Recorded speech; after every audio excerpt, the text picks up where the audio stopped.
qui a dit « Ô messager, nous sommes venus t'interroger à ce sujet, c'est-à-dire au sujet de l'univers et de la création. » Il a dit « Allah existait avant qu'il n'y ait rien en dehors de lui, et son trône reposait sur l'eau. Il a tout inscrit sur la table préservée et a créé les cieux et la terre. » Ces deux hadiths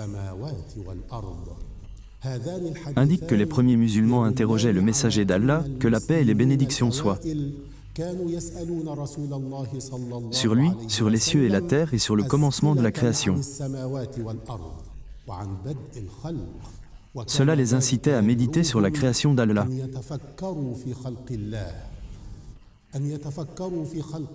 Sur la création des cieux et de la terre. Méditer sur la création d'Allah est un acte d'adoration.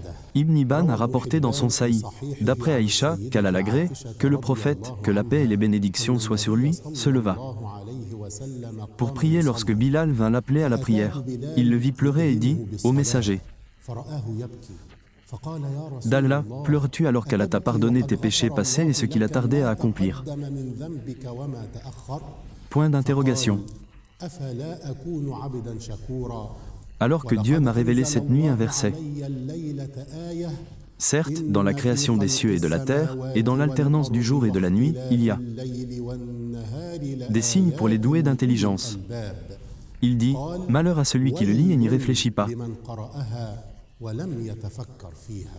Et combien de fois Dieu, le Très-Haut, a-t-il appelé ses serviteurs dans son livre à contempler et à méditer sur la création des cieux et de la terre?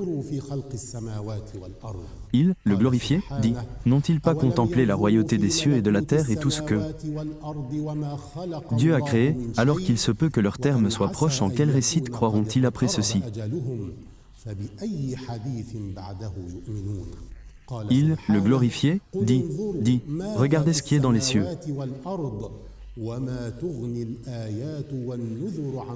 Il, le glorifié, dit, n'ont-ils pas regardé le ciel au-dessus d'eux, comment nous l'avons construit et orné, et comment il est sans faille?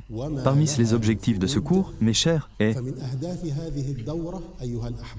que nous mettions en pratique cette adoration, en méditant sur la création divine, et il y a d'autres objectifs que j'expliquerai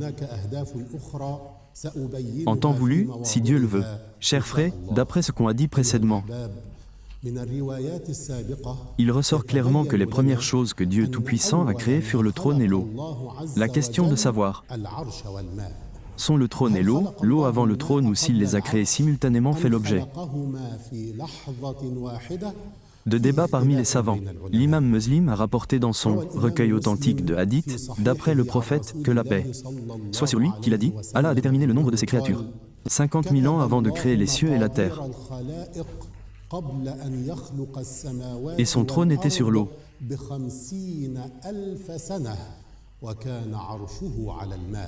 Donc, la chronologie de la création est la suivante.